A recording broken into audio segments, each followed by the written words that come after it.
En este video aprenderemos un lenguaje lógico que nos servirá para el estudio y análisis de la forma lógica de los argumentos. Este lenguaje se llama lógica de oraciones, lógica oracional o simplemente LO. En videos anteriores dijimos que la lógica es el estudio sistemático y riguroso de la consecuencia lógica. Dijimos también que como la consecuencia lógica es una relación que pueden mantener los constituyentes de la forma lógica de un argumento deductivo, la lógica tiene como propósito estudiar y analizar la forma lógica de los argumentos. Sin embargo, las oraciones del castellano suelen contener ambigüedades, vaguedad, sensibilidad contextual, entre otros, que dificultan la evaluación de argumentos. Por ejemplo, considera las siguientes oraciones. Oración 1. El pollo está listo para comer. Esta oración es ambigua. Por lo menos podemos distinguir dos lecturas distintas de esta oración. De acuerdo con una de ellas, el pollo es la comida, mientras que de acuerdo con la otra, el pollo es el comensal. O considera la siguiente oración. Lucho es alto. Observa que el predicado alto no solo es vago, sino que también transmite información que pareciera depender del contexto en el que se use. Por ejemplo, imagina que Lucho tiene 18 años de edad y mide 1,85 m. Si alguien preguntase, ¿es Lucho alto? La respuesta intuitiva sería sí, Lucho es alto. Sin embargo, si se hiciese la misma pregunta en un contexto en el que el tema de conversación es la estatura promedio de los basquetbolistas profesionales de la NBA, la respuesta tendría que ser no, Lucho no es alto. ¿Cómo es posible que una misma oración sea verdadera en un caso y falsa en otro? Parte de la respuesta a esta pregunta tiene que ver con el conjunto de individuos con los que implícitamente se está comparando la estatura de Lucho. Algo semejante ocurre con la siguiente oración. El reloj de Alicia es caro. Si el reloj de Alicia le costó $1000, intuitivamente la oración es verdadera. Sin embargo, si se enuncia esta misma oración en el contexto de una reunión de magnates cuyos relojes lujosos no bajan de $20,000, lo que se dijo es falso. Como este tipo de variabilidad y dependencia del contexto es común en las oraciones de lenguaje natural, y como esto dificulta el análisis y evaluación de los argumentos que contienen oraciones de este tipo, antes de analizar la forma lógica de un argumento, tenemos que clarificarlo lo mejor posible. ¿Cómo logramos esto? En primer lugar, construyendo un lenguaje artificial cuya estructura gramatical superficial muestre sin ambigüedades y con absoluta claridad la forma lógica de las oraciones formulables en él. Y en segundo lugar, traduciendo las oraciones del lenguaje natural que queremos evaluar a oraciones de dicho lenguaje artificial. A este tipo de lenguajes artificiales los llamamos lenguajes formales. El primer lenguaje formal que estudiaremos se llama lógica oracional, lógica de oraciones o simplemente LO. LO es un lenguaje diseñado con un claro propósito en mente, el estudio de la consecuencia lógica. ¿En qué consiste LO? Consiste en tres tipos de elementos. En primer lugar, están los operadores oracionales. ¿Qué cosa es un operador oracional? Un operador oracional es una expresión que toma una o más oraciones como input y genera una nueva oración como output. Por ejemplo, la conjunción y es una expresión que toma dos oraciones como input y genera una nueva oración que contiene ambas como output. La disyunción o también es un operador oracional que toma dos oraciones como input y genera una nueva oración como output que contiene a esas dos oraciones. La frase no es el caso que es un operador oracional que toma solo una oración como input y genera una nueva oración que la contiene como output. La expresión compuesta si, entonces, es un operador oracional que toma dos oraciones como input y genera una nueva oración que las contiene como output. La expresión sí, solo sí también es un operador oracional que toma dos oraciones como input y genera una nueva oración que contiene ambas como output, etcétera, etcétera. ¿Son estos todos los operadores lógicos? No. Cualquier expresión que tome como input a una o más oraciones y genere una nueva oración que las contenga es un operador oracional. Lo que acabamos de ver son algunos de los operadores oracionales más comunes que estudiaremos a lo largo de nuestro curso. Las siguientes nociones fundamentales son la noción de oración simple y la noción de oración compuesta. ¿Qué cosa es una oración simple? Una oración simple es una oración que no contiene operadores oracionales. Decimos entonces que una oración simple expresa una proposición simple. El tercer elemento fundamental es la noción de oración compuesta. ¿Qué cosa es una oración compuesta? Una oración compuesta es una oración construida de oraciones simples usando operadores oracionales. Diremos entonces que una oración compuesta expresa una proposición compuesta. A continuación, veamos las siguientes oraciones y determinemos si son simples o compuestas. Primera oración. La lógica es fundamental para la filosofía. Como en esta oración no hay ninguna expresión que tome como input una o más oraciones y genere como output una oración nueva que las contenga, la oración 1 es simple. Veamos la siguiente oración. No es el caso que toda verdad necesaria es analítica. Observa que aquí sí tenemos una frase que está jugando el rol de operador oracional.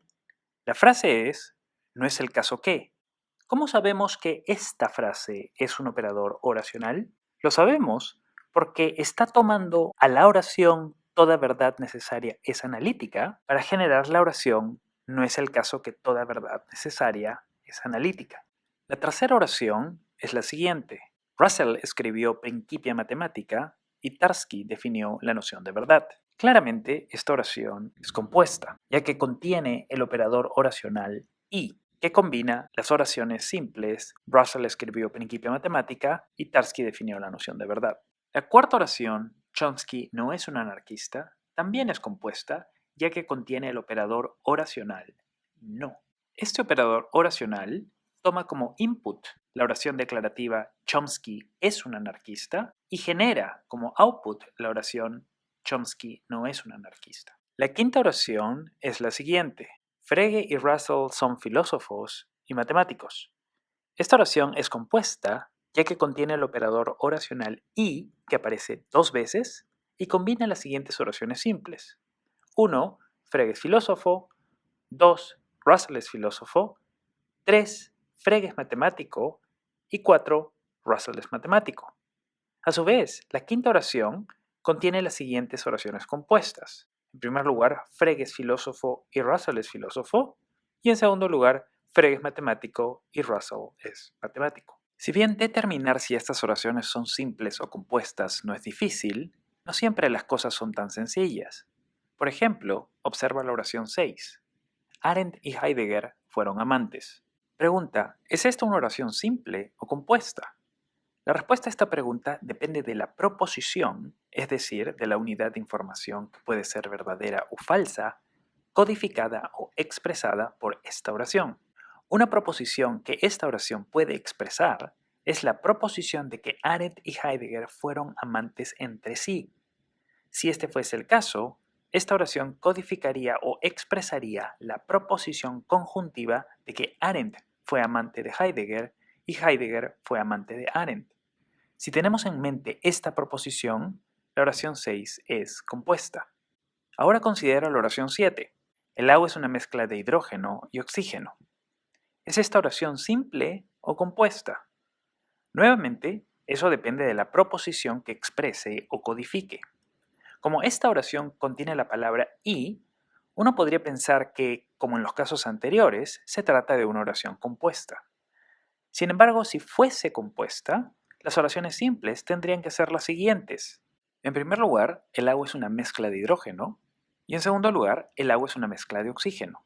Si el contexto en el que se usan estas oraciones es lo suficientemente rico en información, es posible que no haya ningún problema con considerar a estas oraciones declarativas por derecho propio y por ende capaces de expresar proposiciones completas. Si este fuese el contexto, la oración 7 contaría como compuesta. Sin embargo, fuera de estos contextos muy especiales, la oración 7 cuenta como simple, ya que la palabra y no une dos oraciones declarativas, sino más bien aquello sobre lo que el sustantivo mezcla opera. Esto significa que la palabra y que aparece en la oración 7 no es un operador oracional. Como una oración simple es una oración que no contiene operadores oracionales, esta oración sería simple. Veamos la octava oración. Alicia y Amanda se odian. Nuevamente, para determinar si esta oración es simple o compleja, tenemos que identificar la proposición que expresa. Tenemos dos alternativas claras. La primera es la proposición de que Alicia y Amanda se odian mutuamente, es decir, que Alicia odia a Amanda y Amanda odia a Alicia. La segunda alternativa es la proposición de que Alicia se odia a sí misma y Amanda se odia a sí misma. Si bien estas proposiciones son diferentes y pueden ser expresadas por medio de la oración 8, lo que tienen en común es que ambas conjugan dos proposiciones simples. En consecuencia, la oración 8 es compuesta. ¿Cuántos operadores oracionales hay en lenguas como el castellano? Muchísimos más de los que podemos estudiar. Sin embargo, de todos los operadores oracionales que hay en el lenguaje natural, a la lógica que estudiaremos en este curso solo le interesan 5. Estos 5 operadores oracionales los llamaremos operadores lógicos. Uno de los operadores lógicos que le interesa a la lógica es la negación. La negación es el operador lógico que es típicamente expresado por la palabra no o por la frase no es el caso que. Un segundo operador lógico, importantísimo para nosotros, es la conjunción. La palabra paradigmática del castellano que expresa una conjunción es la palabra y. Un tercer operador lógico importante para nosotros va a ser la disyunción, expresada canónicamente por la palabra o. El cuarto operador lógico es el condicional. Este operador es expresado típicamente por la frase compuesta si, entonces. Por último, el quinto operador lógico es el bicondicional. El bicondicional es expresado por la frase compuesta sí y solo sí. Ojo, el bicondicional no es expresado simplemente por la palabra sí o por la frase solo sí. El bicondicional es expresado por la frase completa compleja sí y solo sí. Muy bien, estos son los ingredientes más básicos de LO. Ahora necesitamos la receta para construir expresiones de LO con estos ingredientes. La receta que estamos buscando la llamamos la sintaxis de LO. La sintaxis de LO tiene dos componentes principales. De un lado están los símbolos simples y de otro están las reglas de formación. Los símbolos simples son los constituyentes más básicos de LO. Son las piezas que combinaremos de acuerdo con ciertas reglas para construir todas las expresiones de LO. En primer lugar, tenemos las letras mayúsculas del abecedario A, B, C hasta la Z. Las letras mayúsculas son los símbolos que juegan el rol de ser las oraciones simples de LO, es decir, las oraciones que no contienen ningún operador lógico. Luego tenemos el símbolo de la negación, que se asemeja a un guión con una cola hacia abajo al extremo derecho y que corresponde a la frase en castellano no es el caso que. En tercer lugar, tenemos el símbolo de la conjunción correspondiente a la palabra y. El símbolo se asemeja a una V minúscula invertida. Seguidamente tenemos el símbolo de la disyunción, que se parece a una V minúscula estándar. El símbolo del condicional es la herradura apuntando hacia la derecha y el símbolo del bicondicional son las 3 barras paralelas. Finalmente, para desambiguar las expresiones de LO, usaremos los paréntesis. El segundo componente de la sintaxis de LO son las llamadas reglas de formación. Las reglas de formación son las reglas de combinación que nos permiten formar expresiones compuestas de LO. A las expresiones que se construyan siguiendo estrictamente las reglas de formación las llamaremos fórmulas bien formadas o simplemente FBF. Tenemos 4 reglas de formación muy sencillas. De acuerdo con la primera, todas las letras mayúsculas individuales de la A a la Z son fórmulas bien formadas. La segunda regla nos dice que si P es una fórmula bien formada, entonces su negación también es una fórmula bien formada.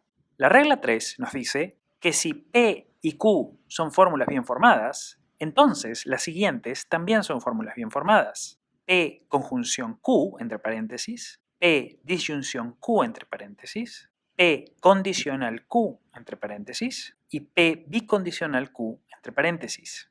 Finalmente, la última regla nos dice que nada más es una fórmula bien formada. Veamos algunos ejemplos. Supongamos que la fórmula bien formada A es equivalente a la oración castellana los viajes en el tiempo son posibles. La FBF B es equivalente a la oración el viajero en el tiempo puede cambiar el pasado, la FBFC es equivalente a el libre albedrío existe y la FBFD equivale a nuestro universo es determinista. Si así fuese, la negación de A sería equivalente a no es el caso que los viajes en el tiempo son posibles. La conjunción de A y D sería equivalente a los viajes en el tiempo son posibles y nuestro universo es determinista. La disyunción de D y C sería equivalente a nuestro universo es determinista o el libre albedrío existe. El condicional A, entonces B, sería equivalente a si los viajes en el tiempo son posibles, entonces el viajero en el tiempo puede viajar al pasado. Y el bicondicional de B y C sería equivalente a el viajero en el tiempo puede cambiar el pasado si y solo si el libre albedrío existe. Hagamos algunos ejercicios para poner a prueba nuestra comprensión de las reglas de formación. Observa las siguientes secuencias de símbolos. Teniendo en cuenta las 4 reglas que acabamos de ver, la pregunta es, ¿son fórmulas bien formadas o no? Veamos la primera secuencia de símbolos. Vemos que está constituida por fórmulas simples como A mayúscula, B mayúscula, C mayúscula, D mayúscula y E mayúscula. Según la regla número 1, cada una de estas es una fórmula bien formada. Veamos ahora el lado izquierdo. Al lado izquierdo encontramos que la fórmula bien formada A y la fórmula bien formada B han sido unidas por medio de una conjunción y la expresión resultante ha sido puesta entre paréntesis. Como esto se logra siguiendo la regla 3, el resultado es una fórmula bien formada. Vayamos ahora hacia el lado derecho. Observa que C y D han sido unidos por un bicondicional y la expresión resultante ha sido encerrada entre paréntesis. Nuevamente esto en conformidad con la regla 3. Si vamos más hacia la derecha, encontraremos que a la fórmula bien formada simple E se le ha agregado una negación delante y de acuerdo con la regla número 2, el resultado es una fórmula bien formada. A esa fórmula bien formada se le ha agregado la fórmula bien formada de la izquierda, C, si, solo si, D, por medio de una conjunción y el resultado ha sido encerrado entre paréntesis. Como esto es algo que prevé la regla número 3, el resultado también es una forma bien formada. Finalmente, observa que a esta fórmula bien formada le hemos agregado delante la fórmula bien formada A conjunción B por medio de un condicional y el resultado total ha sido encerrado entre paréntesis. Una vez más, como esto es algo previsto por la regla número 3, el resultado total es una fórmula bien formada. Veamos la siguiente expresión. Tenemos la negación, paréntesis, y la FBFA. ¿Es toda esta expresión una fórmula bien formada? No. Como A es una FBF simple, de acuerdo con la regla número 2, si la quiero negar, simplemente escribo una negación enfrente de ella sin usar paréntesis. Como la regla 4 me impide hacer algo que no esté indicado en alguna de las reglas anteriores, esta no es una FBF. ¿Qué de las siguientes fórmulas? ¿Son todas bien formadas o no? Como es muy importante que te entrenes en esto, ponle pausa a este video y desarrolla los ejercicios restantes.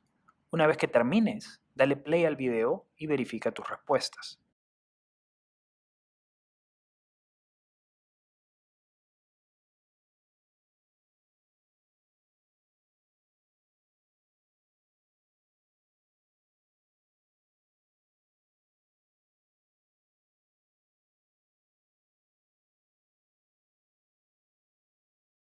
Introduzcamos ahora 2 nociones más. La primera es la noción de operador principal.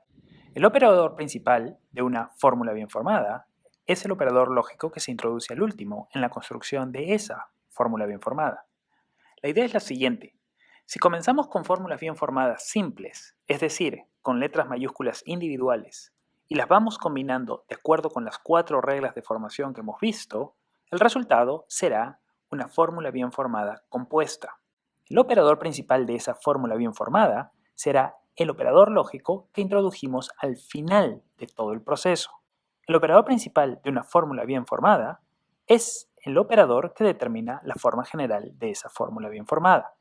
Por ejemplo, la primera fórmula bien formada es condicional porque a pesar de que contiene también una conjunción y una disyunción, el proceso de construcción de la misma termina con la introducción del condicional. La segunda fórmula bien formada es disyuntiva porque el operador lógico que introducimos al último en el proceso de construcción es la disyunción. Y la tercera fórmula bien formada es conjuntiva porque el último operador introducido en su construcción es la conjunción. La siguiente noción que vamos a aprender es la noción de subfórmula. Las subfórmulas de una fórmula son todas las fórmulas bien formadas que la componen, incluida ella misma. Para entender mejor estas nociones, hagamos un ejercicio corto. Observa las fórmulas bien formadas que aparecen en el recuadro. El ejercicio consiste en identificar todas sus subfórmulas y el operador principal de cada una de ellas. Por ejemplo, comencemos con la primera. ¿Cuáles son sus subfórmulas? Lo primero que tienes que hacer para responder a esta pregunta es identificar las fórmulas bien formadas simples que la componen e ir subiendo en complejidad hasta llegar a la fórmula bien formada completa. Así, las subfórmulas serán A, B, C, A condicional B y la fórmula bien formada completa, A condicional B, condicional C. ¿Cuál es el operador principal? Hemos dicho que el operador principal de una fórmula bien formada es el último operador lógico que introducimos en el proceso de construcción de esa fórmula bien formada. Como el último operador introducido en la construcción de esta fórmula bien formada es el segundo condicional, el operador principal será el condicional. Como es muy importante que te entrenes en la identificación de las subfórmulas de una fórmula, así como su operador principal, ponle pausa al video y termina el ejercicio por tu cuenta. Luego pon play y compara tus respuestas.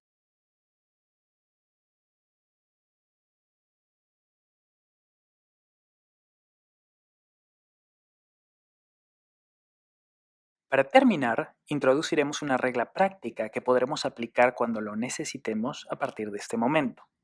Observa la siguiente fórmula bien formada. Notarás que contiene 3 pares de paréntesis, los azules, los rojos y los negros. Como las fórmulas bien formadas pueden complejizarse muy rápidamente y como eso significa que la cantidad de paréntesis se multiplicará igualmente rápido, adoptaremos una medida que busca simplificar un poco el uso de los paréntesis. La regla consiste en que a partir de este momento podremos obviar los paréntesis externos de las fórmulas bien formadas siempre que la eliminación de esos paréntesis no resulte ni en una nueva fórmula que viole alguna de las reglas de formación que hemos estudiado, ni en una que tenga una jerarquía de operadores lógicos distinta a la jerarquía de operadores de la fórmula bien formada original. En este caso, por ejemplo, el único par de paréntesis que podemos eliminar, que no viola ninguna regla de formación ni modifica la jerarquía original de los operadores lógicos, son los externos, es decir, los negros. Ojo, la aplicación de esta regla es opcional. Eso quiere decir que tanto las fórmulas bien formadas que mantienen todos sus paréntesis como aquellas que podemos simplificar por medio de esta regla son fórmulas bien formadas de LO.